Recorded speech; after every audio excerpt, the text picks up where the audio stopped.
আসসালামু আলাইকুম। আমাদের ভিডিওতে আপনাদের স্বাগতম। আজ আমরা আপনাদের সামনে একটি ভিডিও নিয়ে হাজির হয়েছি। সেটি আমরা মানিক ভাইয়ের পুকুরে এসেছি।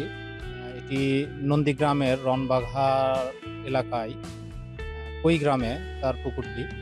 তিনি তার সাথে আজকে আমরা কথা বলবো যে তিনি মাছ চাষে কিভাবে আসলেন, কতদিন ধরে মাছ চাষ করতেছেন, মাছ চাষ করতে গিয়ে তিনি কি সমস্যার সম্মুখীন হয়েছেন এবং সেগুলো কিভাবে মোকাবেলা করছেন। তো যারা আমরা নতুন আছি, হয়তো মাছ চাষ করতে চাচ্ছি, তারা কিভাবে মানে মাছ চাষ করতে পারবো বা আদৌ করবো কিনা, তো তার কথা থেকে হয়তো আমরা কিছুটা আইডিয়া পাবো। তো চলুন আমরা মানিক ভাইয়ের সাথে কথা বলি। আসসালামু আলাইকুম। মানিক ভাই ভালো আছেন? আচ্ছা মানিক ভাই, আপনার তো অনেকদিন যাবত বোধহয় মাছ চাষ করতেছেন, কতদিন হলো? জি, 25 বছর। তো 25 বছর যাবত আপনার কয়টা পুকুরে, মানে আপনি এখানে যে আমরা যে পুকুরে আসছি এটা কয় বছর যাবত? এটা আমি 2 বছর যাবত করি। আর এছাড়া আপনার 25 বছর যাবত আরো অন্য অন্য জায়গায় করছেন, আপনার আর কই কই আছে মানে জায়গাগুলো? আমার নিজ গ্রামের বাড়ি হচ্ছে দোহার, নন্দীগ্রাম থানা, দোহার মৌজা। ওখানে আমার 2টা পুকুর আছে নিজস্ব আমার বাবার। আর আমি বড়ডাহাল আমার শ্বশুরবাড়ি এলাকা, ওখানে আমার 3টা পুকুর ছিল। বর্তমানে এখন একটা আছে, ওটা 6 বিঘা। আচ্ছা, আপনি মাছ চাষে আসলেন কিভাবে? মানে এটা কি আপনাদের পারিবারিক, মানে আপনার বাবা করতেন সেই হিসেবে আসছেন না নিজে নিজে আসছেন? না, আমি যখন 2000 এর আগে 98 যখন আমি কাহালু ডিগ্রি কলেজে পড়াশোনা করতাম, তখন ওই এলাকায় মাছ চাষের খুব একটা প্রযুক্তি ছিল। সবাই মাছ চাষ করে। মানে আমাকে এলাকায় সেই মুহূর্তে মাছের অতটা ইয়ে ছিল না, মাছ চাষ। পুকুরের মূল্য কম। তখন ওখানে পড়াশোনার মাঝামাঝি আমি চিন্তা ভাবনা করলাম, বাবার তো তখন পুকুর ছিল একটা, ওটা 4 বিঘে, 4 বিঘা পুকুর, মানে যে ওই পাটটার ধরে 7 বিঘার মতো। তখন ওখানে এসে আমি আমার চাচাতো ভাই 2জন মিলে মাছ চাষ শুরু করি। তো প্রথমে মাছ চাষ শুরু করার সময় আমাদের তেমন তো মানে পুঁজিও কম ছিল, টাকা পয়সা। তখন ছাত্র মানুষ। জি, তখন বাবার থেকে কিছু টাকা নিয়ে আমরা ব্যবসা স্টার্ট করি। ব্যবসা করতে অনেক কিছুর সম্মুখীন হতে হয়। কি জন্য প্রথমে একটা ব্যবসা গেলে জানা থাকে না, মাছের পোনার যে একটা জাত, এই জাতটা পোনার জাত ভালো হতে হবে। আবার আপনি যে ফিড খাওয়াবেন, সেই ফিডটা আপনার মানসম্মত ফিড হতে হবে। আমাদের বগুড়াতে তেমন ফিড মিল, ভালো ফিড মিল আছে, কোয়ালিটি ফিডস। এই কোয়ালিটি ফিড আমরা ব্যবহার করি, মানে ভালো মানের একটা ফিড, কোয়ালিটিটা ভালো। আর কোয়ালিটি ফিডের মান ভালো পাইছি। জি, এখন মাছ চাষ করতে গেলে অনেক সময় দেখা যায় যে পুকুরে নানান কিছু সমস্যা। 1 নম্বরের সমস্যা হচ্ছে অ্যামোনিয়া গ্যাস। সেই গ্যাস থেকে অনেক সময় দেখা যায় আবহাওয়া যখন খারাপ হয়, সেই মুহূর্তে মাছ হঠাৎ করে রাত 3টে-4টের দিকে মাছ জেগে যায়। আমরা হয়তো ঘুমের মধ্যে থাকি। পুকুরে যে লোক থাকে অতটা তো গুরুত্ব সহকারে দেখে না। পাওয়া যায় না, মানে এমন অবস্থা তৈরি হয় যে দ্রুতই মানে হয়তো আধা ঘন্টার মধ্যে দেখা যাচ্ছে মাছ মানে অক্সিজেন শর্ট করে হয়। সেই মুহূর্তে পুকুরে আমাদের অক্সিজেন থাকে, বা দেখা যাচ্ছে যে সেই মুহূর্তে যদি আমরা ওষুধ ব্যবহার করি। একটা পুকুরে, আমার এই পুকুর 4 একর 50 শতক, ভেঙে ভেঙে মানে পার ভেঙেছে, 14 বিঘার মতো কাছাকাছি পার হয়ে গেছে। এই পুকুর যদি হট করে মাছ, এই পুকুরের মানে এতটা মানে মৌসুমী পুকুর, মানে এতটা শক্তি যে এই পুকুরে যদি আপনি ঘনত্ব মাছ না দেন, অল্প মাছ যদি দেন, তাহলে সেগুলো মাছ অনেক সময় ব্রিগেড মাছ যখন বড় 4 কেজি 5 কেজি যখন ব্রিগেড হয়, তখন মাছ দম একটু ভার থাকে। সেই মুহূর্তে মাছ ওই অক্সিজেন শর্ট করে মাছ মারা যায়। আপনার কি এরকম কখনো হয়েছে যে মাছ মারা গেছে কখনো? হ্যাঁ, এর আগে আমার অনেক হয়েছে, কিন্তু আগে তো আমরা এরোটর ব্যবহার করতাম না তখন। এখন মেডিসিন দিতেন? মেডিসিন দিতে, মেডিসিনে তো অনেক খরচ। মেডিসিনে কি আপনার কন্ট্রোল হইতো? মানে ওটা তো সাময়িক সময়ের জন্য। সাময়িক সময়ের জন্য কন্ট্রোল হতো, কিন্তু ওটা অনেক ব্যয়বহুল খরচ। এই পুকুরে যদি আমি ধরেন মাছ ভেসে উঠছে, ওই মুহূর্তে যদি আমি মেডিসিন ব্যবহার করি, দেখা যাচ্ছে এই পুকুরে 4000-5000 টাকার ওষুধ দিয়ে হয়তো সেই মতো সাময়িকভাবে কন্ট্রোল হলো। কিন্তু পরের দিন যদি আবহাওয়া খারাপ হয়, বৃষ্টি হয়, আবার তাহলে প্রতিদিন যদি এইভাবে খরচ হয় তাহলে তো আমার ব্যবসায় আমরা লাভ করতে পারবো। আর একটা ব্যাপার, ওটা তো থাকে খুব সীমিত সময়ের জন্য, হয়তো আধা ঘন্টা থাকলো, আবার যদি পরের সমস্যা আবার সমস্যা হতে পারে, ওই দিনই সমস্যা হতে পারে। হ্যাঁ, ওই সময় হয়তো দেখা যাচ্ছে বিকেলবেলা আবার আবহাওয়া খারাপ, আবার মেডিসিন দিতে হবে। তাহলে এই চিন্তা ভাবনা করে আমরা দেখলাম যে না, এইসব হলো বিভিন্ন আপনাদের অ্যাড থেকে বা বিভিন্ন অ্যাড থেকে আমরা তখন আগে ভেঞ্চুরি অ্যারোটার চালাইতাম। কিন্তু এই পুকুরে তো ওই ভেঞ্চুরি এখানে দুটো আমাদের এয়ারটার তো ক্যাপাসিটি আছে। যেটা আমি লাগাইছি আপনাদের কোম্পানির, এটা ডাবল স্পিডের দুটো লাগবে। আমার এই পুকুরে পাবদা গলসা যদি থাকতো তাহলে দুটো দেওয়া লাগবে। বেশি থাকতো তাহলে তাহলে আরো লাগতো। ঘনত্ব কম আছে, বাংলা মাছ আছে, এই জন্য আমার একটা দেওয়া চলেছে। আপাতত এটা আমি নিয়ে আসছি প্রায় কতদিন হচ্ছে, 20 সালের প্রথম দিকে প্রথম দিকে নিয়ে আসছি, কিন্তু তারপরে থেকে আমার সমস্যা হয়নি। হয়নি। আচ্ছা, আপনার মাছ চাষ করতে গিয়ে তো বললেন যে অক্সিজেন যেমন ফল করার একটা সমস্যা থাকে, আবার রোগ ব্যাধির বিষয়গুলো কি কি? রোগ ব্যাধি কি হয়েছে কখনো? শীতের মধ্যে রোগ ব্যাধি একটু বেশি আসে মৃগেল মাছগুলোতে, মানে শীতের মধ্যে রোগ আসে। তাছাড়া গরমের টাইমে মাছের কোনো রোগ বালাই মাছের কোনো আসে না। সমস্যা হয় না। একটাই সমস্যা, সেটা হচ্ছে অক্সিজেন শর্ট বা অ্যামোনিয়া গ্যাসের থেকে মাছের সমস্যা হয়। আপনার অ্যান্টিবায়োটিক ইউজ করেন মাছের ক্ষেত্রে? হ্যাঁ, আমি অ্যান্টিবায়োটিক ইউজ করি। আমাদের কোম্পানির ডাক্তার আছে, ইউনিয়ন বা অন্যান্য কোম্পানির ডাক্তার আছে, তারা এসে পানি পরীক্ষা করে, আবার কিছু মেডিসিন দিয়ে যায়, পরীক্ষা করে সব। মানে পানির কোয়ালিটিটাও টেস্ট করে? পানির পিএসটা কেমন আছে, অ্যামোনিয়া কেমন আছে, আর আসে ডাক্তার এসে। মাছ চাষ করতেছেন, তার মধ্যে এর মধ্যে খালি আপনার প্রবলেম ফেস করছেন, মাছ মারা গেছে কোন মানে কি? অনেক, এর মধ্যে অনেকবার মাছ মারাই গেছে একবারে, যে অক্সিজেন ফল করার কারণে মাছ মারাই গেছে। আমার বাড়ির পুকুরে মনে করেন যে ছোট একটা পুকুরে হট করে মনে করেন যে ওই অক্সিজেন শর্ট করে 1 ঘন্টার মধ্যে মাছ একবারে মারা গেল সব। কয় লাখ টাকার মাছ হবে? ওটা ছোট পুকুর, অল্প, তাও ধরেন 1.5-2 লক্ষ টাকার মাছ। না, এরকমই হয়। এখন আপনার যে পোনাগুলো বলতেছেন কোয়ালিটি পোনা, তো এখন কেউ যদি ধরেন নতুন যারা শুরু করতে চায়, তখন কোয়ালিটি পোনাটা বুঝবে কিভাবে, কোন পোনা নিতে হবে কোন পোনা? নতুন যারা শুরু করবে তারা সর্বপ্রথম ব্যবসা কিছু অভিজ্ঞতা যেহেতু নাই, এনারা পার্শ্ববর্তী যারা মাছ চাষ করে তাদের সাথে একটু চলাফেরা করে, মানে তাদের সাথে পরামর্শ নিয়ে স্টার্ট করতে হবে।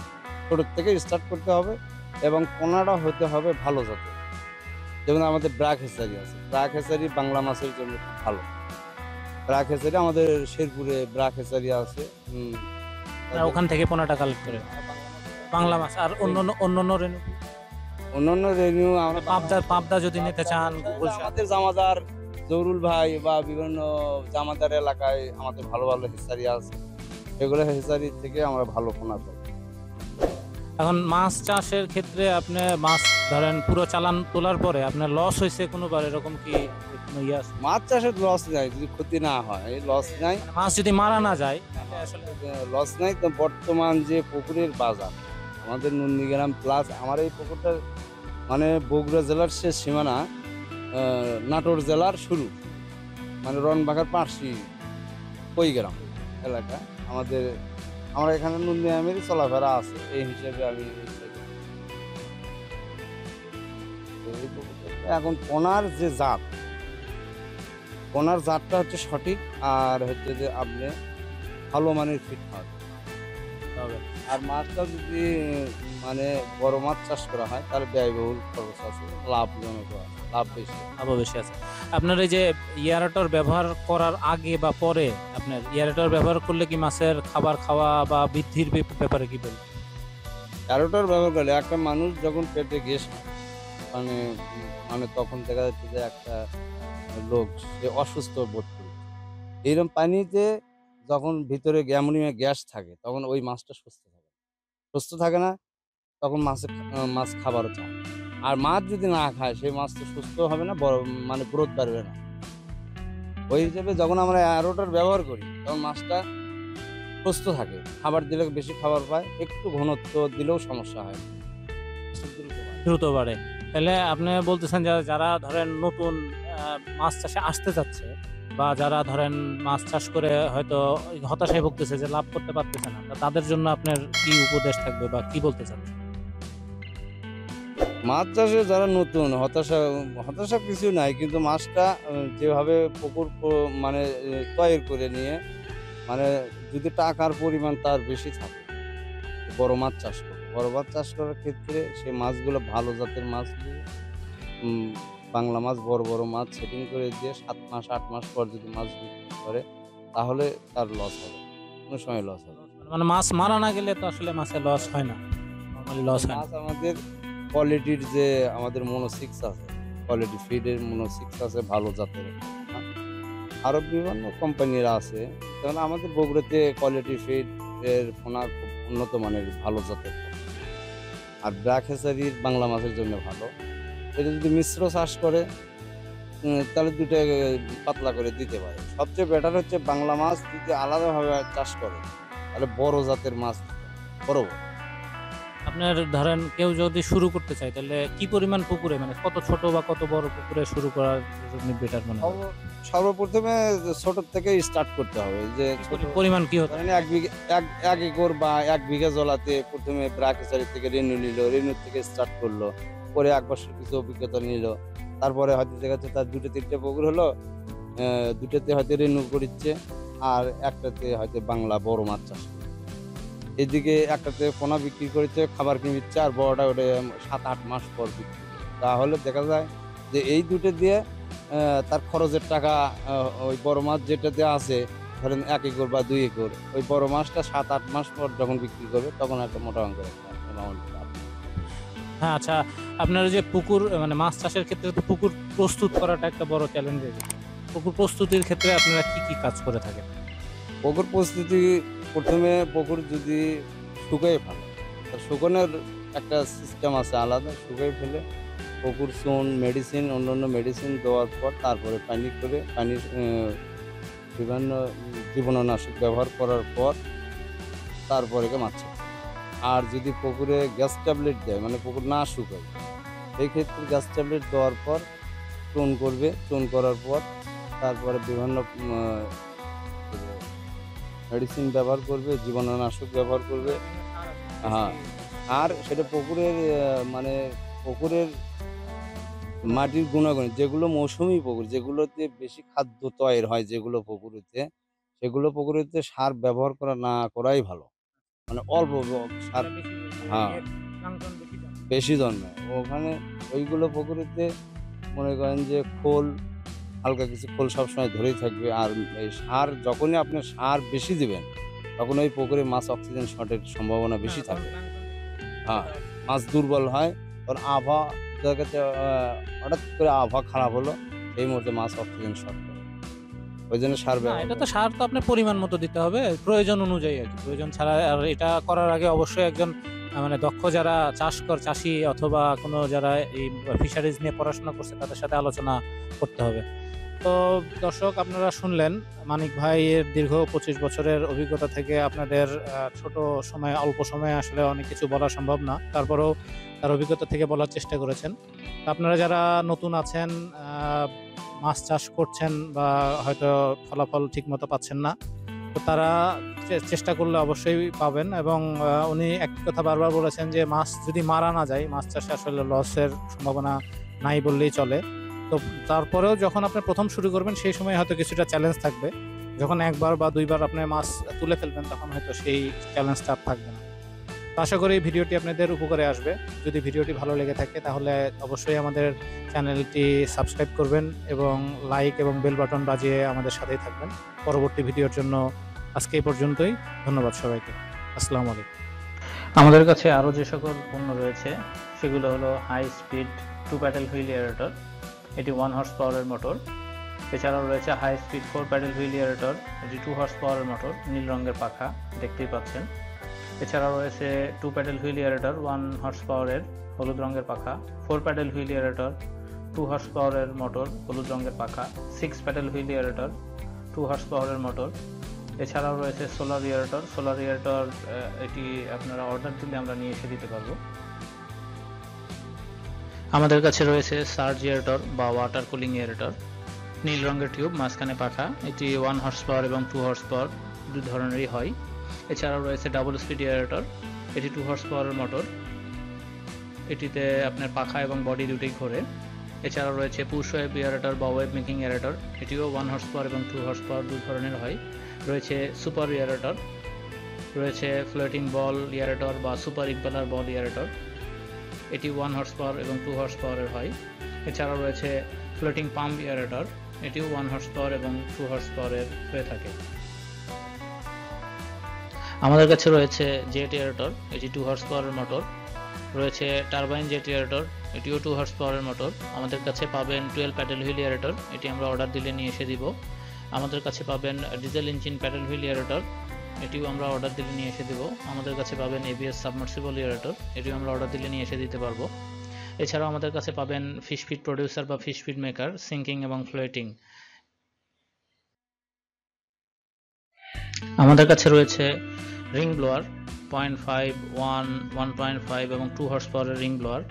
আমাদের কাছে রয়েছে roots blower 2 horse power, 3 horse power, 5 horse power এবং 10 হর্স পাওয়ারের রুটস ব্লোয়ার। আমাদের কাছে রয়েছে অটোমেটিক ফিশ ফিডার, এটি 80 থেকে 100 কেজি ধারণ ক্ষমতা সম্পন্ন। আমাদের কাছে পাবেন প্রোবায়োটিক্স, পাবেন ডিফিউজার 8, 9 এবং 10 ইঞ্চি ডিফিউজার রয়েছে এবং এটি তাইওয়ান এবং চাইনিজ দুই ধরনের পাবেন। আমাদের কাছে পাবেন ন্যানো বাবল টিউব। আমাদের কাছে রয়েছে 5-in-1 টেস্ট কিট। এই টেস্ট কিটগুলোর মধ্যে রয়েছে pH, dissolved oxygen, ammonia, phosphate এবং নাইট্রেট। আমাদের কাছে রয়েছে পিএইচ মিটার, আমাদের কাছে রয়েছে টিডিএস মিটার, রয়েছে grass and straw cutter made by China, ঘাস এবং খড় কাটা চায়না থেকে আগত। এছাড়াও রয়েছে শুধু ঘাস এবং খড় কাটা মেড বাই বাংলাদেশ, এবং খড় এবং ঘাস কাটা এবং ভুট্টা মাড়াই করা, এটি হলো মেড বাই বাংলাদেশ। আমাদের কাছে পাবেন পন্ড লাইনার বা ওয়েল্ডিং মেশিন, আপনারা ছবিতে দেখতেই পাচ্ছেন। আমাদের কাছে পাবেন মালচিং ফিল্ম বা পেপারস,